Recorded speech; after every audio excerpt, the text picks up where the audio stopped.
Mugamba mutya mwe nabali ku channel yaffe eyitibwa Kyayiti YouTube channel yaffe kyembasa mugende maaso nagyegatako kigenda kuba kirungi n'ekyala likinga video waliwo yambuziza nti agenda n'asika abalongo ne bavayo bulungi nnyo oba agenda n'akyalira ensiko abantu be ne bavayo bulungi nnyo naye agenda okulabira awo ng'ate bazzeeyo bonna nga bavuddeko kwegamba alabira awo ng'ebbanga liyiseewo ne bavaako oba ne baddirayo ddala.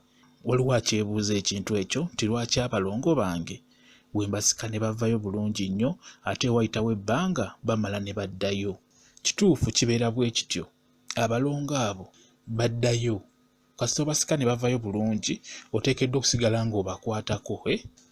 Buli luvannyuma lwa myezi 2 oteekeddwa abalongo abo bakwatako, oba buli lwova mu nsonga zammwe ez'ekikyala oteekeddwa okukwata ku balongo abo kuba ekyasinze okuzzaayo abalongo bye bino.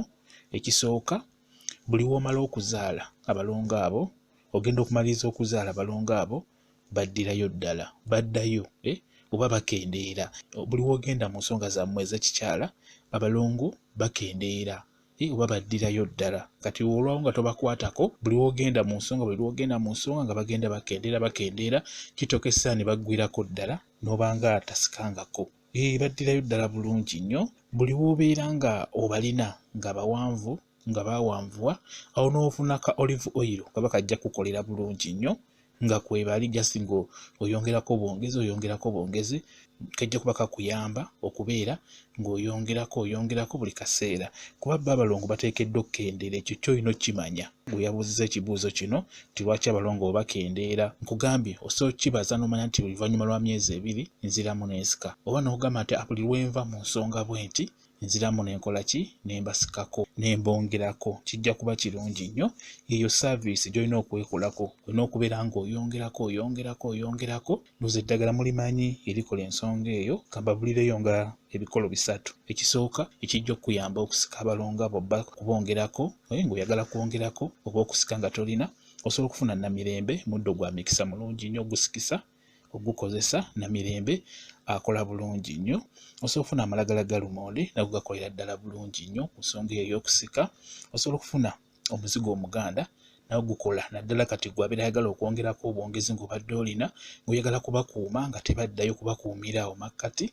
Omuzigo omuganda gukola bulungi nnyo ogusikisa bulungi nnyo. Ne olive oil oyo nawe osobola omukozesa naye mulungi nnyo naddala ng'obadde olinako kuba ono abuuza ye abadde abalina bakendeera, yeebuuza lwaki bakendeera. Nkikubuulidde ekibaleetera okukendeera. N'omubisi gw'enjuki nagwo mulungi nnyo, nagubalaga ogusiiga mu kibatu oba ogusiiga ewantu gubanga ogwagala okukalaakalamu otandika okukwatawo awo w'osiize n'oba ng'osika okwatawo nga bw'osika gujja kukola bulungi nnyo. n'oba tosikangako gujja kusobola ozireeta. N'engalo zennyini nga njereere zisobola okusika bulungi nnyo. Engalo zisobola bulungi nnyo okusika ng'otandika butandisi.